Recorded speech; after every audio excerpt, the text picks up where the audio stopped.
Hello बच्चों, आज हम कक्षा 8 की एड ग्रेड का अध्याय 9 क्षेत्रविधि को पढ़ेंगे। बच्चों, हम जानते हैं कि यदि कोई समतल बंद आकृति होती है तो उसके सीमा के चारों ओर की जो दूरी होती है उसको हम परिमाप कहते हैं और वह जितनी जगह घेरती है उसको उसका क्षेत्रफल कहा जाता है। ऐसे 2D आकृतियों जैसे कि आयत, वर्ग, त्रिभुज, इनका परिमाप और क्षेत्रफल हम ज्ञात करना पिछली क्लास में सीख चुके हैं। तो देखिए, त्रिभुज के क्षेत्रफल का सूत्र क्या होता है? 1/2 गुणित आधार गुणित ऊंचाई। ऐसे ही समचतुर्भुज के क्षेत्रफल का सूत्र क्या होता है? 1/2 गुणित पहला विकर्ण गुणित दूसरा विकर्ण। तो अब हम चतुर्भुज जैसी दूसरी बंद आकृतियों का क्षेत्रफल ज्ञात करना सीखेंगे और साथ ही ठोस आकृतियां जैसे कि घन, घनाभ, बेलन, इनके पृष्ठीय क्षेत्रफल और आयतन ज्ञात करना सीखेंगे।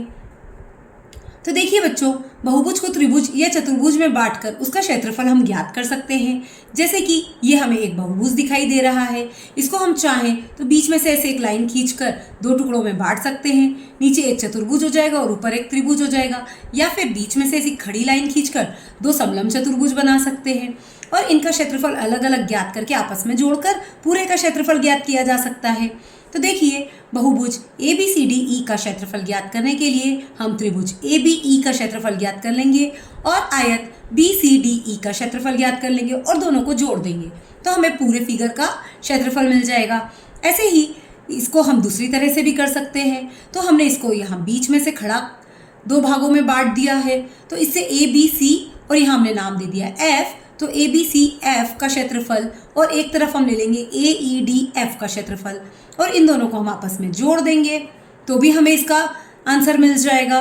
तो दी गई आकृति जो है ये PQRSTU, तो देखिए इसका अगर हमें क्षेत्रफल निकालना है तो हम क्या करेंगे? तो इसकी ये भुजा हमें दे रखी है 4 सेंटीमीटर की। ऐसे ही हमें यहाँ से यहाँ तक की लंबाई दे रखी है 6 सेंटीमीटर और यहाँ इस कोने से लेकर इस कोने तक की लंबाई दे रखी है 10 सेंटीमीटर और ये खड़ी लंबाई दे रखी है 3 सेंटीमीटर और ये भी दे रखी है 3 सेंटीमीटर। ये यहाँ से लेकर यहाँ तक की लंबाई है 6 सेंटीमीटर। ये बिल्कुल सेंटर में है, इसका मतलब हुआ कि यहाँ से लेकर यहाँ तक की लंबाई होगी 3 सेंटीमीटर और ऐसे ही यहाँ से लेकर यहाँ तक की लंबाई भी होगी 3 सेंटीमीटर। तो देखिए, हमने इसको क्या किया, 2 तो त्रिभुज और एक आयत, ऐसे इसको हमने तोड़ दिया है। ये एक त्रिभुज, ये दूसरा त्रिभुज और ये आयत। अब हम क्या करेंगे? अब हम त्रिभुज का क्षेत्रफल निकाल लेंगे। तो पहले हम निकालेंगे त्रिभुज PQ का क्षेत्रफल। तो उसका क्षेत्रफल का सूत्र होता है 1/2 आधार गुणित ऊंचाई। तो हम 1/2 आधार गुणित ऊंचाई का सूत्र लगा देंगे। तो आधार कितना है? पूरा 6 है और ऊंचाई कितनी है? 3 है। तो हमने ये सूत्र लगा दिया 1/2 गुणित आधार गुणित ऊंचाई। 2 से 6 को काट दिया तो 3 आ गया, 3 तिया 9 सेंटीमीटर स्क्वायर। ये हमारे पास पहले त्रिभुज का क्षेत्रफल निकल गया। सेम ऐसा का ऐसा ये दूसरे त्रिभुज का क्षेत्रफल भी निकल गया है। ऐसे ही हम आयत का क्षेत्रफल भी निकाल लेंगे, जैसे कि आयत QRTU, इसका क्षेत्रफल। तो देखिए, आयत में यहाँ से लेकर यहाँ तक की जो भुजा है वो हमें दे रखी है 6 सेंटीमीटर की, तो हम ये पूरी को 6 ले लेंगे और यहाँ से लेकर यहाँ तक की जो भुजा है वो दे रखी है 4 सेंटीमीटर की। तो आयत का क्षेत्रफल होता है लंबाई गुणित चौड़ाई, तो हम लंबाई और चौड़ाई का गुणा करा देंगे तो 6 चौक 24 सेंटीमीटर स्क्वायर। क्योंकि ये क्षेत्रफल है तो इसलिए इसमें सेंटीमीटर स्क्वायर लगेगा। देखिए, वर्ग इकाई लगती है हमेशा ही। अतः षटभुज PQRSTU का क्षेत्रफल क्या होगा? तो ये जो पहला क्षेत्रफल, दूसरा क्षेत्रफल और तीसरा क्षेत्रफल, तीनों हमारे पास आए हैं 2 त्रिभुज के और एक आयत का क्षेत्रफल। इन तीनों को हम आपस में जोड़ देंगे तो हमारे पास आंसर आ जाएगा 42 सेंटीमीटर स्क्वायर। ये हमारी पूरी आकृति का क्षेत्रफल निकल चुका है। आप जानते हैं कि 3D आकृतियों के फलक 2D आकृतियों के रूप में होते हैं। तो देखिए, ये हमारे पास एक घन दे रखा है जिसको हम इंग्लिश में क्यूब कहते हैं। तो देखिए, इसकी नेट या इसका आकार 2D में कैसा होगा?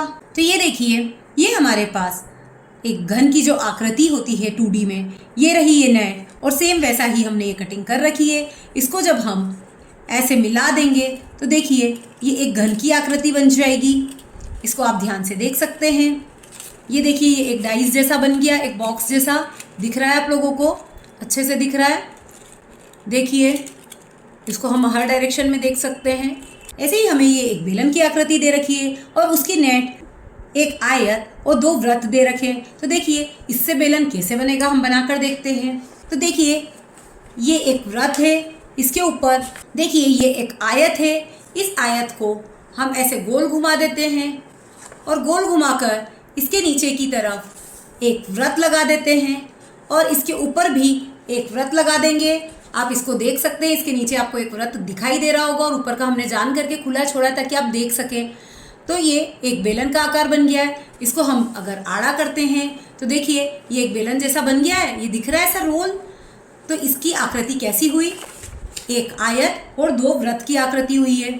ऐसे ही ये जो कोन बन रहा है इसकी नेट होती है एक वृत्त और एक त्रिभुज। तो देखिए ये हमारे पास वृत्त है और ये एक त्रिभुज है।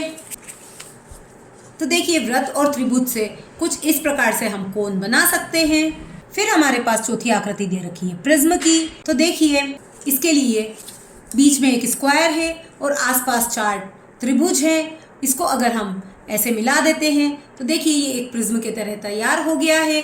ये देखिए ये एक प्रिज्म जैसा दिखाई दे रहा है। किसी ठोस का पृष्ठीय क्षेत्रफल उसके फलकों के क्षेत्रफल के योग के बराबर होता है। इसे विभिन्न आकारों से समझते हैं। एक घनाभ के नेट में 6 फलक दिखाई देते हैं। इन फलकों के क्षेत्रफल का योग ही घनाभ का कुल पृष्ठीय क्षेत्रफल होता है। आप एक घनाभ और उसका नेट देख सकते हैं। यदि घनाभ की ऊंचाई, लंबाई और चौड़ाई क्रमशः h, l और b है तो प्रत्येक फलक एक आयताकार आकृति है। देखिए ये घनाभ का नेट है, इसमें यहाँ पर भी एक आयत बन रहा है, 4 आयत ऐसे बन रहे हैं और एक आयत यहाँ बन रहा है। टोटल 6 आयत बन रहे हैं। और घनाभ का कुल पृष्ठीय क्षेत्रफल निकालने के लिए ये देखिए ये घनाभ की एक नेट हमने बना रखी है।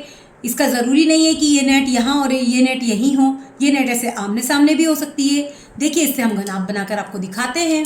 ये देखिए ये एक क्यूबॉइड जैसा या घनाभ जैसा बन चुका है। इसको अगर हम चिपका देंगे तो ये पूरा घनाभ जैसा बन जाएगा, एक बॉक्स जैसा दिख रहा है आप लोगों को, थोड़ा थोड़ा दिख रहा होगा।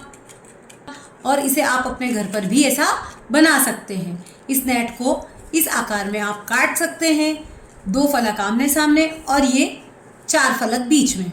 तो देखिए 1, 2, 3, 4, 5 और 6 आयत इसमें हमको दिखाई दे रहे हैं। तो घनाभ का कुल पृष्ठीय क्षेत्रफल क्या होगा? क्षेत्रफल 1, क्षेत्रफल 2, क्षेत्रफल 3, क्षेत्रफल 4, क्षेत्रफल 5 और क्षेत्रफल 6। इन 6 को अगर हम जोड़ देते हैं तो हमारे घनाभ का क्षेत्रफल निकल जाएगा। तो पहला क्या होगा h इंटू l, दूसरा क्या होगा l इंटू b। इसकी लंबाई हो गई h और चौड़ाई हो गई l। तो इसका क्षेत्रफल लंबाई गुणित चौड़ाई मतलब l इंटू h करके हम निकाल लेंगे। ऐसे ही हम सभी आयत के क्षेत्रफल, जैसे कि दूसरे नंबर का जो आयत है उसकी लंबाई हो गई l और चौड़ाई हो गई b, तो b इंटू l। ऐसे ही तीसरे के लिए b इंटू h, चौथे के लिए l इंटू h, पाँचवें के लिए b इंटू h और छठे के लिए l इंटू b। ऐसे करके हम निकाल लेंगे। फिर अगर हम ध्यान से देखें तो देखिए एक ही टर्म 2 बार आ रही है, जैसे कि h इंटू एल और l into H, b into L और l इंटू बी, और b इंटू एच और b इंटू एच। ऐसे करके हर एक 2 बार आ रही है। तो देखिए हमने इसको 2 को बाहर ले लिया है और अंदर एक एक बार लिख दिया। फिर अगर हम इनको अरेंज करके लिखते हैं तो देखिए सबसे पहले LB, फिर BH, फिर HL। इनको हम ऐसे लिख सकते हैं। तो घनाभ का कुल पृष्ठीय क्षेत्रफल का सूत्र क्या बना? 2 गुणित LB plus BH plus HL। इसे हम एक उदाहरण से भी समझ सकते हैं। यदि किसी घनाभाकार डिब्बे की ऊंचाई, लंबाई और चौड़ाई क्रमशः 15, 10 और 7 है तो उस डिब्बे का पृष्ठीय क्षेत्रफल क्या होगा? जो इसका फॉर्मूला है 2 into LB plus BH plus HL, उसमें हम ये तीनों वैल्यू पुट कर देंगे, जैसे 15 इंटू 10, फिर 10 इंटू 7 और 7 इंटू 15, और फिर इसको मल्टीप्लाई करके लिख देंगे और फिर इन सबको जोड़ देंगे और जोड़ने के बाद 2 से गुना करा देंगे तो हमारे डिब्बे का पृष्ठीय क्षेत्रफल आ जाएगा। ऐसे ही घन के नेट में 6 वर्गाकार फलक दिखाई देते हैं, अभी हमने देखे भी थे। इसका पृष्ठीय क्षेत्रफल 6 वर्गाकार फलकों के क्षेत्रफल के बराबर होगा। जैसे कि ये हमारे पास घन का नेट है, इसमें 1, 2, 3, 4, 5, 6 बराबर वर्ग इसमें दिखाई दे रहे हैं। तो 6 का क्षेत्रफल के बराबर इसका पृष्ठीय क्षेत्रफल होगा। इसमें लंबाई और चौड़ाई दोनों बराबर होगी, क्योंकि ये वर्ग से मिलके बना होता है, इसलिए लंबाई और चौड़ाई दोनों बराबर होती है। तो देखिए लंबाई, चौड़ाई, ऊंचाई सब कुछ बराबर है इसकी, तो सभी को हमने L मान लिया है। और घन का पृष्ठीय क्षेत्रफल क्या हो जाएगा? 6 गुणित एक फलक का क्षेत्रफल। तो एक फलक का क्षेत्रफल मतलब 2 बार भुजा का गुणा, और मतलब 6 गुणित L स्क्वायर। तो घन का पृष्ठीय क्षेत्रफल हो जाएगा 6L स्क्वायर। ऐसे ही ये हमारे पास एक कॉइन है। तो कॉइन कैसा होता है? वृत्त के शेप का होता है। अगर इस पर हम और कॉइन्स को जमाते जाएंगे तो देखिए ये बहुत सारे जब कॉइन एक के ऊपर एक रख दिए जाते हैं तो ये एक बेलन जैसा या सिलेंडर जैसा बन जाता है। ये देखिए ये आकृति हमें यहाँ दे रखी है और यही हमने यहाँ पर बना भी ली है। तो इसकी हमने नेट देखी थी कि एक आयत के आसपास दो वृत्त लगाकर हम बेलन बना सकते हैं। हमने इसको ये ऐसे बनाकर देख भी लिया था, कैसे हमने इस आयत को खोलकर एक वृत्त पर गोल घुमाकर बेलन बना लिया था। तो देखिए इसका कुल पृष्ठीय क्षेत्रफल कैसे निकालेंगे। तो बेलन का कुल पृष्ठीय क्षेत्रफल वृत्त का क्षेत्रफल प्लस आयत का क्षेत्रफल प्लस वृत्त का क्षेत्रफल, क्योंकि इसमें दो वृत्त हैं और एक आयत है। तो देखिए वृत्त का क्षेत्रफल का सूत्र हमें पता है पाई आर स्क्वायर। आयत का क्षेत्रफल 2 पाई आर एच क्यों लिया हमने, क्योंकि जो वृत्त की परिधि होती है वो 2 पाई आर होती है और जब हमने बहुत सारे कॉइन एक के ऊपर एक रखे तो वो उसकी हाइट बन गई, तो इसलिए हमने इसका क्षेत्रफल 2 पाई आर एच लिया है और वृत्त का क्षेत्रफल फिर से पाई आर स्क्वायर। तो देखिए इन दोनों को पाई आर स्क्वायर को अगर हम जोड़ देते तो 2 पाई आर स्क्वायर हो जाएगा और 2 पाई आर एच हमारे पास है। इसमें से हम 2 पाई आर कॉमन ले लेते हैं तो अंदर बचेगा आर प्लस एच। तो ये हमारा बेलन का कुल पृष्ठीय क्षेत्रफल का फॉर्मूला हो जाएगा। आप जानते हैं कि समतल आकृतियों के क्षेत्र का क्षेत्रफल ज्ञात करने के लिए वर्ग इकाई का उपयोग होता है। अतः हम इस प्रकार से लिख सकते हैं, घनाभ का पृष्ठीय क्षेत्रफल 2LB + BH + HL, घन का पृष्ठीय क्षेत्रफल 6L स्क्वायर और बेलन का कुल पृष्ठीय क्षेत्रफल 2 पाई आर R + H। ये तीनों सूत्र आप याद कर लीजिएगा। हमने इसको निकालते कैसे वो भी देख लिया है। अब एक घनाभ का पार्श्व पृष्ठीय क्षेत्रफल निकालने के लिए हमें समझना होगा कि उसका वक्रपृष्ठ क्या होता है। तो देखिए घनाभ जो होता है उसकी दीवारें ऊपर नीचे की फलक को छोड़कर पार्श्व पृष्ठ क्षेत्रफल प्रदान करती है। अतः वक्रपृष्ठ निकालने के लिए हमें ऊपर और नीचे के आयतों को छोड़कर शेष 4 आयतों का क्षेत्रफल निकालना होगा।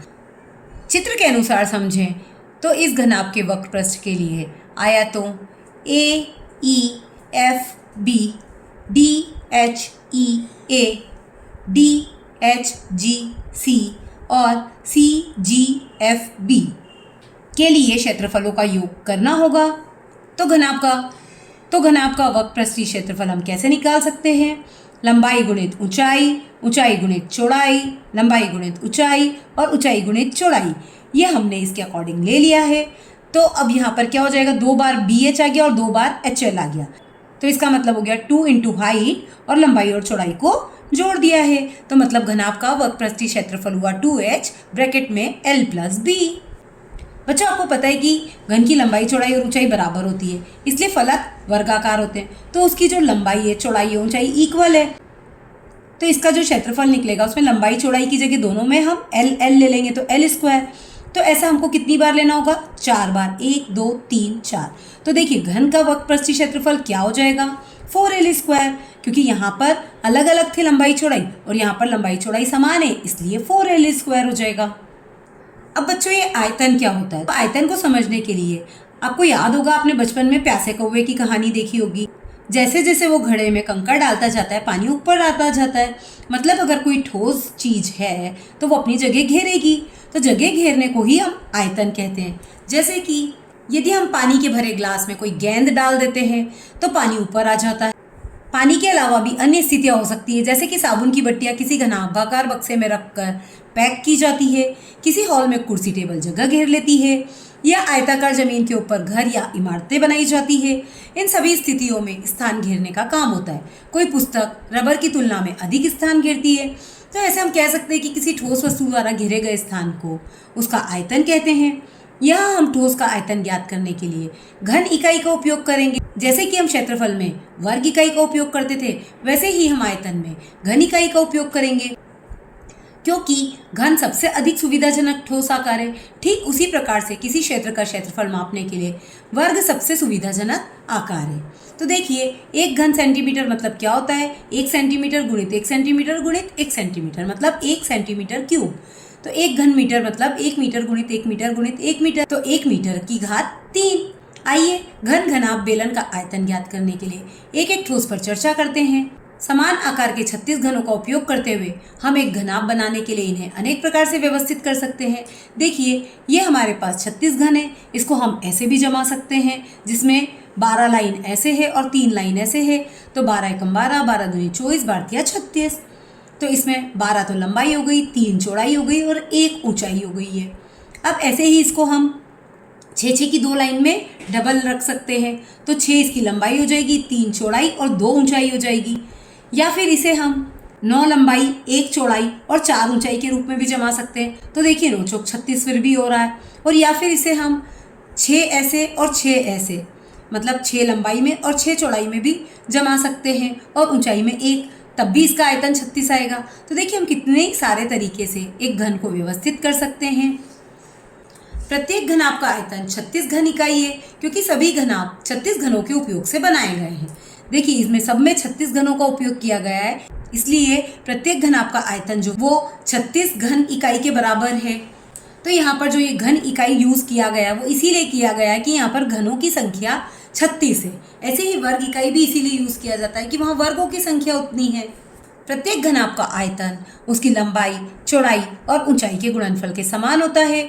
और हम ये भी कह सकते हैं कि घनाभ का आयतन आधार का क्षेत्रफल और उसमें ऊंचाई का गुणा करने के बराबर भी होता है। तो आधार का क्षेत्रफल का सूत्र क्या होता था? लंबाई गुणित चौड़ाई। तो देखिए वापस हम वहीं पहुंच गए, लंबाई गुणित चौड़ाई गुणित ऊंचाई, या फिर आधार का क्षेत्रफल गुणित ऊंचाई। तो इसको हम L × B × H के रूप में भी लिख सकते हैं। ऐसे ही घन का आयतन होता है आधार का क्षेत्रफल इंटू ऊंचाई। तो घन में क्योंकि सारी भुजाओं की लंबाई बराबर होती है, इसलिए L × L × L, तो L की घात 3। ऐसे ही बेलन का आयतन ज्ञात करने के लिए हम क्या करेंगे? अभी हमने देखा था कि एक सिक्का जो है वो वृत्त है, तो वृत्त जो है उसका क्षेत्रफल होता है πr²। और अगर वृत्त को हम एक के ऊपर एक ऐसे जमा देते हैं तो उसकी ऊंचाई कितनी हो जाती है? h। कितनी ऊंचाई तक हमने उसको जमाया है उसको हम देख लेंगे और उससे इसका गुणा करा देंगे। तो ये जो बेलन है पूरा शेप, इसका आयतन हमें मिल जाएगा। अब ये ध्यान देने योग्य बात क्या है? किसी वस्तु द्वारा घिरे स्थान को उसका आयतन कहते हैं, और किसी वस्तु में या किसी बर्तन में भरी गई वस्तु की मात्रा उसकी धारिता कहलाती है। जैसे कि हम कोई बाल्टी, कोई जग, उसमें जो पानी भर लेते हैं या कुछ सामान भर देते हैं तो वो उसकी धारिता कहलाती है। और वो खाली भी है लेकिन वो जगह तो घेरेगी ना, तो वो उसका आयतन कहलाती है। ऐसे ही सूत्र के रूप में हम घन का आयतन L की घात 3, घनाभ का आयतन L × B × H मतलब लंबाई गुणित चौड़ाई गुणित ऊंचाई, और बेलन का आयतन πr² H के रूप में लिख सकते हैं। अब हम इससे संबंधित कुछ प्रश्नों को हल करते हैं। प्रश्न क्रमांक 1, यदि एक घन की भुजा को उसकी मूल भुजा से 10 गुना बढ़ा दिया जाए तो उसके आयतन में क्या परिवर्तन होगा? तो देखिए, माना कि घन की भुजा कितनी थी? 1 थी।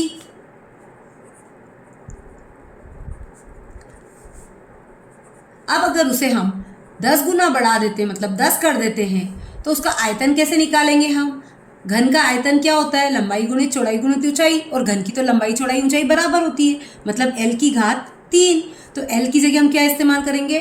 10, क्योंकि इसकी हमने 10 गुना लंबाई बढ़ा दी है, और उसकी घात 3 मतलब 10 गुणित 10 गुणित 10। तो ये कितना हो जाएगा? 1000। और अगर 1 होता तो उसका आयतन कितना निकल रहा था? 1 गुणित 1 गुणित 1। अगर भुजा 1 मीटर थी या 1 इकाई थी तो उसका आयतन कितना होगा? 1 गुणित 1 गुणित 1 मतलब 1। तो देखो 1 का कितना हो गया? 1000, मतलब कितना बढ़ गया? 1000 गुना। प्रश्न क्रमांक 2, एक घन मिलीमीटर किसके बराबर है?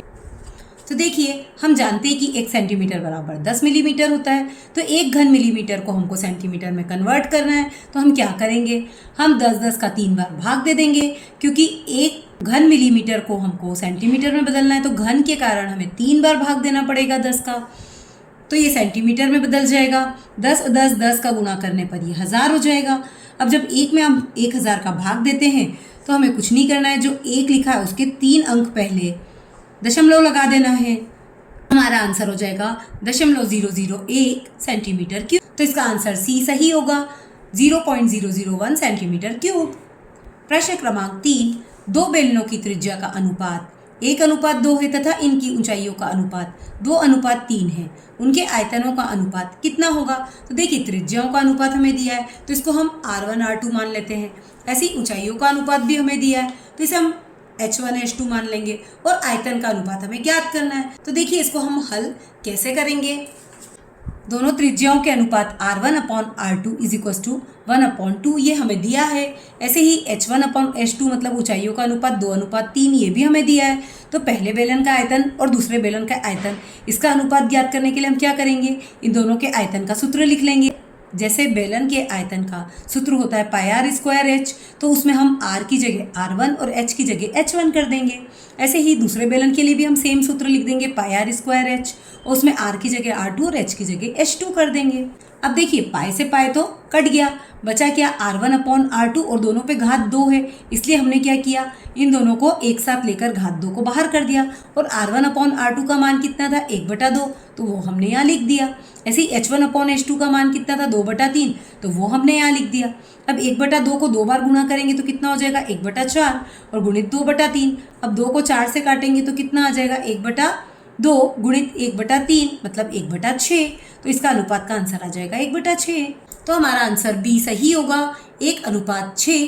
तो ये हमने बी पर राइट लगा दिया है।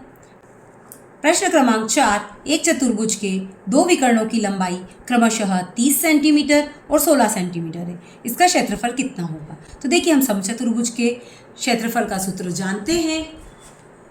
समचतुर्भुज का क्षेत्रफल बराबर 1/2 और पहला विकर्ण गुणित दूसरा विकर्ण, इसको हम D1 और D2 भी लिख सकते हैं। तो हमने लिख दिया 1/2 और जो हमारे पहले विकर्ण का मान है 30 सेंटीमीटर वो और दूसरे का है 16 वो लिख दिया है। 2 से 16 को काटने पर हमें 8 मिल गया है। 30 का 8 में गुणा करेंगे तो 8 तिया 24 का 24 और 0 ऐसा कैसा लगा दिया।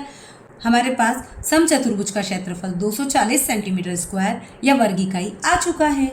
तो इसका आंसर होगा ए 240 सेंटीमीटर स्क्वायर। ऐसे ही प्रश्न क्रमांक 5, यदि एक घनाभाकार टंकी जिसमें ढक्कन नहीं है की लंबाई 1 मीटर, चौड़ाई 1 मीटर और गहराई 2 मीटर है तो टंकी का पृष्ठीय क्षेत्रफल कितना होगा। तो देखिए घनाभाकार टंकी की आकृति कुछ इस प्रकार होगी, जिसमें ये लंबाई, ये चौड़ाई और ये ऊंचाई है। तो ये जो थोड़ी सी दे रखी है ये ऊंचाई है और इसका ढक्कन नहीं है, तो देखिए हमने इसका ढक्कन नहीं रखा है, तो इसमें हम इसका पृष्ठीय क्षेत्रफल का सूत्र लगा देंगे।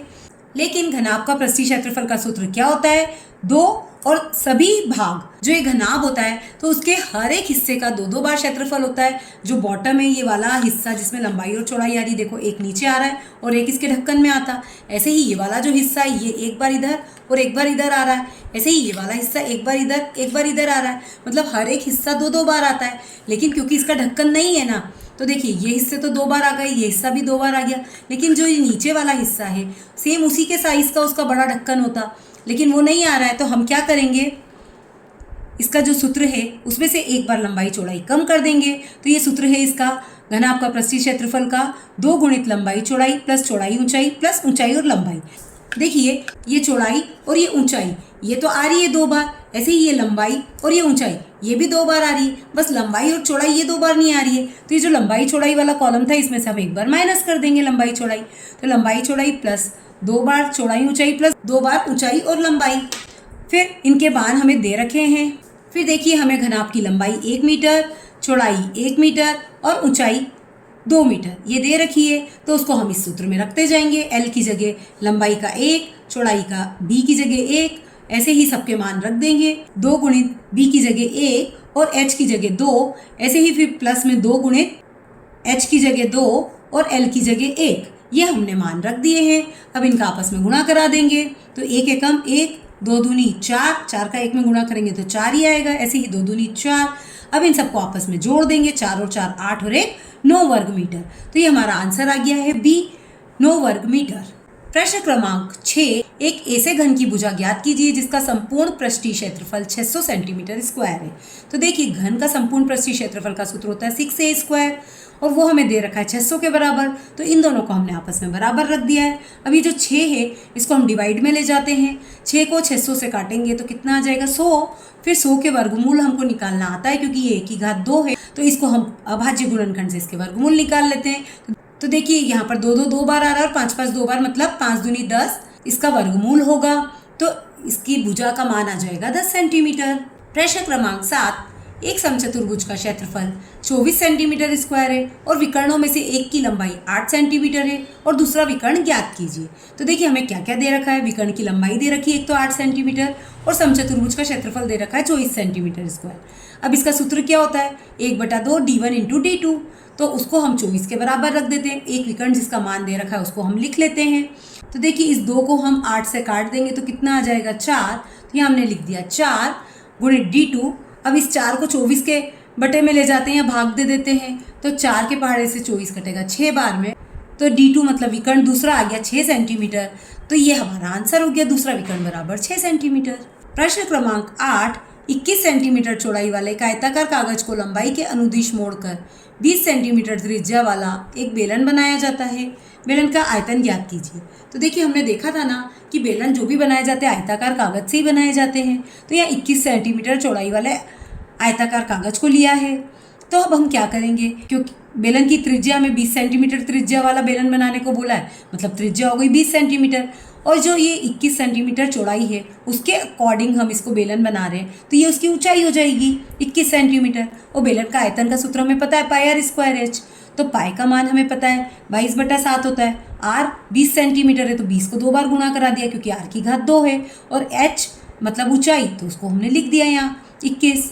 अब इसको हम आपस में काट देते हैं, जैसे 7 एकम 7, 7 तिया 21। तो अब क्या आंसर आ गया 22 गुणित 20 गुणित 20 गुणित 3। अब इसका जब हम गुणा कराते हैं तो हमारा आंसर आ जाएगा 26,400 सेंटीमीटर क्यूब। प्रश्न क्रमांक 9, एक ऐसे घनाभ की ऊंचाई ज्ञात कीजिए जिसके आधार का क्षेत्रफल 18 सेंटीमीटर स्क्वायर है और जिसका आयतन 90 सेंटीमीटर स्क्वायर है। तो देखिए हमें घनाभ का आयतन दे रखा है और हमने सीखा था कि आधार का क्षेत्रफल और ऊंचाई का गुणा करने पर भी घनाभ का आयतन ज्ञात किया जा सकता है। ये हमने सीखा था कि घनाभ का आयतन का सूत्र आधार का क्षेत्रफल गुणित ऊंचाई भी होता है। तो हमने घनाभ के आयतन का सूत्र आधार का क्षेत्रफल गुणित ऊंचाई लिखकर हल कर लिया है। तो घनाभ का आयतन हमें दिया है 90 सेंटीमीटर क्यूब और आधार का क्षेत्रफल दिया 18 सेंटीमीटर स्क्वायर और ऊंचाई हमें ज्ञात करनी है।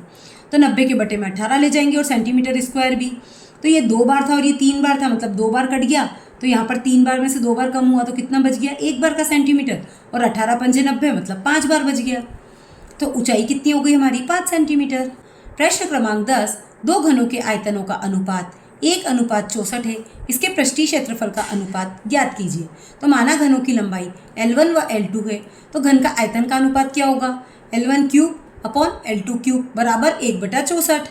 तो देखिए L1 cube upon L2 cube को हमने एक साथ लिख दिया है। ऐसे 1/64 जो था तो 64 को हम ऐसे लिख सकते हैं ना, 4 एकम 4 और 4 छंग 24, फिर 4 चौक 16 और 4 एकम 4। तो देखो इसकी क्या भुजा आ गई, एक 4 आ गई, तो इसको 1/4 की घात 3 लिख दिया है। और घनों का पृष्ठीय क्षेत्रफल का अनुपात कितना होता है, 6L1 square upon 6L2 square. क्यों, क्योंकि 2 घन है ना, तो हमने एक की भुजा को L1 मान लिया, एक को L2 मान लिया है। अब L1 square upon L2 square, 6 से 6 तो कट गया और ये बच गया है, और ये जो स्क्वायर है इसको हमने बाहर ले लिया दोनों के ब्रैकेट लगा के, और हमें यहाँ पर 1/4 L1 L2 आ गया था, तो L1 L2 को लिखकर उसकी घात 2 कर दिए। अब घात 2 इसलिए 4 का 4 में 2 बार गुणा होगा तो 16 आ जाएगा। तो ये हमारा आंसर हो जाएगा। प्रश्न क्रमांक 11, एक भवन में 18 बेलनाकार खंभे हैं, प्रत्येक खंभे की त्रिज्या 35 सेंटीमीटर है और ऊंचाई 5 मीटर है। 9 रुपये प्रति वर्ग मीटर की दर से सभी खंभों के वृत्तपृष्ठीय क्षेत्रफल पर पेंट कराने का व्यय ज्ञात कीजिए। तो देखिए सबसे पहले हमें जो दिया है वो हम लिख लेते हैं, जैसे कि खंभे की त्रिज्या दी है 35 सेंटीमीटर और खंभे की ऊंचाई दी है 5 मीटर। तो देखिए यहाँ पर ध्यान देने योग्य बात क्या है, एक चीज़ सेंटीमीटर में और दूसरी मीटर में है। तो ऐसा नहीं होता है, अगर या तो दोनों सेंटीमीटर में होती है या फिर दोनों मीटर में होती।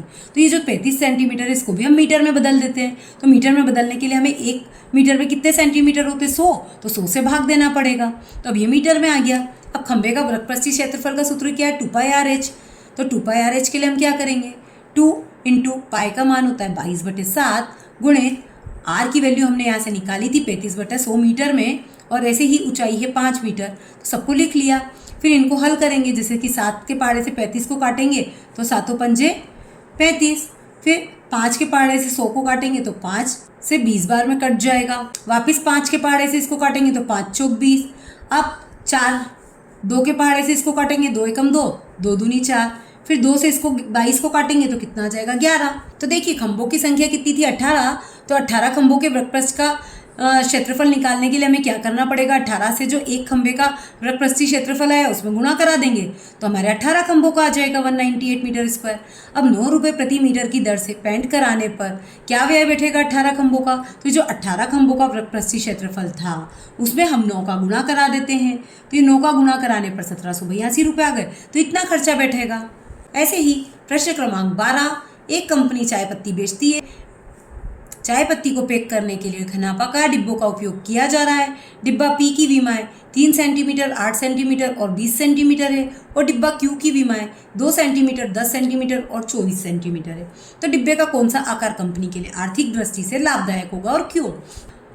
देखिए, हम दोनों ही डिब्बों के वृत्त पृष्ठीय क्षेत्रफल निकाल लेते हैं और देख लेते हैं कि किसमें कंपनी को फायदा होगा। तो पहले हम डिब्बे पी का निकाल लेते हैं। तो इसका सूत्र हमें पता है 2 × LB + BH + HL। तो इससे हम इसको सॉल्व कर लेते हैं। जैसे 2 गुणित लंबाई कितनी है 3, तो हमने 3 लिख ली, फिर चौड़ाई 8 तो 8 लिख ली, फिर प्लस, फिर चौड़ाई है B तो 8, फिर ऊंचाई है 20 तो 20 प्लस, फिर ऊंचाई 20 और लंबाई 3। ऐसे करके हमने सबकी वैल्यू लिख ली है। फिर इनका मल्टीप्लाई करा दिया, 8 × 24, 8 दूनी 16 का 16 और 0 का 0 तो मतलब 160 और 3 दूनी 6 और 0 ऐसा का ऐसा मतलब 60। अब इन सबको हम जोड़ देंगे तो कितना आ जाएगा 244 और उसका 2 में गुणा करा देंगे तो आ जाएगा 488 सेंटीमीटर स्क्वायर। ऐसे ही डिब्बा क्यू का पृष्ठीय क्षेत्रफल के लिए भी हम सेम सूत्र लेंगे और जो हमें दूसरी विमाएं दे रखी है 2, 10 और 24, उनका उपयोग करते हुए इसको हल करेंगे। जैसे 2 × 10, 10 × 24 और 24 × 2। 2 का 10 में गुणा करने पर 20, 24 का 10 में गुणा करने पर 240 और 24 का 2 में गुणा करने पर 48 मिलेगा। इन सबको हम आपस में जोड़ देंगे और जोड़ने के बाद 2 से गुणा करा देंगे तो हमारा आंसर आ जाएगा 616 सेंटीमीटर स्क्वायर। तो देखिए 616 ज़्यादा है ना, 488 कम है, मतलब कंपनी को तो जो कम लगेंगे पैसे उसमें ज़्यादा फायदा है, तो कंपनी को पी वाले डिब्बे में फायदा होगा। प्रश्न क्रमांक 13, ए भुजा वाले 6 घनों को मिलाकर निम्नानुसार 2 घनाभ बनाए गए हैं। तो देखिए, पहला घनाभ जो है उसमें ए करके 6 को पास पास रखा गया है और दूसरे घनाभ में 1 के ऊपर 1 3 को जमाकर 2 की लाइन बनाई गई है। घनाभ ए और घनाभ बी के पृष्ठीय क्षेत्रफल की गणना कीजिए और बताइए किसका पृष्ठीय क्षेत्रफल कम है। तो देखिए, हमें लंबाई इसकी कितनी दे रखी है, 6 घन है पास पास, मतलब 6a इसकी लंबाई हो गई है। फिर चौड़ाई कितनी दे रखी है, तो 1 है, मतलब 1a इसकी चौड़ाई हो गई और ऊंचाई कितनी होगी, वो भी एक ही बार है, इसलिए a इसकी ऊंचाई हो गई। और ऐसे ही दूसरे घनाभ के लिए क्या होगी, 1 2 3, मतलब 3a इसकी लंबाई, चौड़ाई में 1 है तो चौड़ाई 1a के बराबर हो गई, ऊंचाई में 2 बार है तो 2a इसकी ऊंचाई हो गई। अब घनाभ ए का पृष्ठीय क्षेत्रफल क्या होगा, तो पृष्ठीय क्षेत्रफल का सूत्र तो अभी हमने बहुत बार देखा है, 2 × LB + BH + HL। लंबाई, चौड़ाई और ऊंचाई को रखकर हल कर लेते हैं। 2 × 6a × a plus a × a plus a × 6a। जब a में a का गुणा किया जाता है तो वो हो जाता है a⁻2 और 6 ऐसा कैसा आ जाएगा, क्योंकि 6 कम 6 तो 6a² प्लस a × a मतलब a² प्लस फिर वापस वही है 6a × a, तो 6 ऐसा कैसा और a मिलकर a² और ये जो 2 आगे है ये ऐसा कैसा रह जाएगा। फिर 6 और 6 12 और 1 13, इनको हम आपस में जोड़ देंगे क्योंकि अब इनमें काय का साइन आ गया प्लस का और सबकी घात a⁻2 है सभी के पास, तो सबको एक साथ जोड़ा जा सकता है। तो 6 और 1 7, 7 और 6 13। तो देखिए ये 13a² हो गया, इसको हम 2 से गुणा करा देते हैं तो 13 दूनी 26a²। ये इसका पृष्ठीय क्षेत्रफल हो गया किसका, घनाभ ए का। अब हम घनाभ बी का निकाल लेते हैं इसे। देखिए घनाभ बी का पृष्ठीय क्षेत्रफल के लिए भी सेम सूत्र लगाएंगे, 2 × LB + BH + HL। अब इसमें हमको लंबाई, चौड़ाई, ऊंचाई क्या दे रखी थी, 3a, a और 2a, तो हमने वही रख दिए 3a × a, a × 2a, 2a × 3a। 3a का a में गुणा करेंगे तो 3a², a का 2a में करेंगे तो 2a², 2a का 3a में करेंगे तो देखिए 2 3 6 और a का a में करेंगे तो a⁻2। अब इन सबको आपस में जोड़ देंगे, 3 और 2 5, 5 और 6 11, तो कितना हो गया 11a² और 11 का 2 में गुणा करोगे तो 22a² और चाहो तो 2 का पहले इसमें गुणा करा दिया, जैसे 2 3 6, 2 दूनी 4 और 2 6 12 और इनको आपस में जोड़ोगे तो भी 22a² आ जाएगा। कैसे भी आप कर सकते हो। अतः घनाभ बी का पृष्ठीय क्षेत्रफल कम आ रहा है, क्यों, घनाभ ए का पृष्ठीय क्षेत्रफल तो 26a² आ रहा था और घनाभ बी का पृष्ठीय क्षेत्रफल आ रहा 22a², तो ये कम है, तो हम लिख देंगे अतः घनाभ बी का पृष्ठीय क्षेत्रफल कम है। प्रश्न क्रमांक 14, किसी कमरे के फर्श में समचतुर्भुज के आकार की 40 टाइलें हैं, प्रत्येक के विकर्ण 24 सेंटीमीटर और 21 सेंटीमीटर लंबाई के हैं। 2 रुपये प्रति वर्ग सेंटीमीटर की दर से इस फर्श की पॉलिश करने का व्यय ज्ञात कीजिए। तो देखिए टाइलों की संख्या कितनी है, 40 और विकर्णों की लंबाई कितनी दे रखी है 24 सेंटीमीटर और 21 सेंटीमीटर। और हम जानते हैं कि जो समचतुर्भुज की आकृति होती है वो कुछ इस प्रकार की होती है और इसके क्षेत्रफल का सूत्र भी हमें पता है 1/2 विकर्ण 1 गुणित विकर्ण 2। तो देखिए हमें दोनों विकर्णों की लंबाई दे रखी है तो हम क्या करेंगे 1/2 को पहले विकर्ण की लंबाई और दूसरे विकर्ण की लंबाई रखकर हल कर लेते हैं। तो 2 को जब 24 से काटोगे तो 12 आ जाएगा, 12 का 21 में गुणा करेंगे तो 252 वर्ग सेंटीमीटर आ जाएगा। ऐसे हमें कितनी टाइलों का क्षेत्रफल निकालना है 40 का। तो 40 टाइलों का क्षेत्रफल निकालने के लिए हम जो हमारे पास क्षेत्रफल आया है उसमें 40 का गुणा करा देंगे तो देखिए हमारे पास आंसर आ जाएगा। अब रुपए कितने लग रहे थे 2, तो जो हमारे पास क्षेत्रफल आ गया 40 टाइलों का उसमें हम 2 का गुणा करा देते हैं क्योंकि 2 रुपये लग रहे हैं ना प्रति वर्ग सेंटीमीटर के हिसाब से, तो 2 का गुणा करा देते हैं तो हमारे पास कितना खर्चा होगा वो रुपए आ जाएंगे। प्रश्न क्रमांक 15 अमन बी भुजा वाले 12 घनों को निम्नानुसार व्यवस्थित कर एक घनाभ बनाता है। तो देखिए अमन ने ऐसे एक घनाभ बना लिया है। उपरोक्त आकृति का पृष्ठीय क्षेत्रफल कितना है? न्यूनतम पृष्ठीय क्षेत्रफल का घनाभ निर्मित करने के लिए ए भुजा वाले 12 घनों को किस प्रकार व्यवस्थित करेंगे?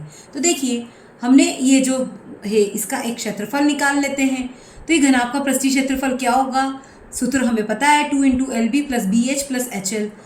तो देखिए इसकी लंबाई कितनी हो जाएगी 12a, चौड़ाई a, ऊंचाई a। तो इससे हमने इसका पृष्ठीय क्षेत्रफल निकाल लिया 12a × a + a × a + a × 12a। तो कितना हो गया 12a² + a² + 12a²। तो टोटल कितना हो गया 12 और 12 24 और 1 25। 25 का 2 में गुणा किया तो 50a²। ये हमारी इस वाली आकृति का क्षेत्रफल आ गया है। अब ऐसे ही हम दूसरी आकृति कौन सी बना सकते हैं? तो देखिए दूसरी आकृति में हम कुछ इस प्रकार से 1 2 3 4 5 6 घनों को एक के पास एक व्यवस्थित करके बना सकते हैं। तो इसमें हमें लंबाई तो मिल जाएगी 6a, ऊंचाई हो जाएगी 2a और चौड़ाई तो हमारी 1 ही रहेगी। तो इसके लिए भी हम पृष्ठीय क्षेत्रफल निकाल सकते हैं। सेम सूत्र रहेगा 2LB + BH + HL और इसमें हमने लंबाई चौड़ाई ऊंचाई 6a, 2a और a ऐसे ले ली है और इसको हमने हल कर दिया है। तो देखिए इसका क्षेत्रफल कितना आया 40a²। ऐसे ही तीसरी आकृति में हम क्या करेंगे? तो तीसरी आकृति में कुछ इस प्रकार व्यवस्थित कर सकते हैं।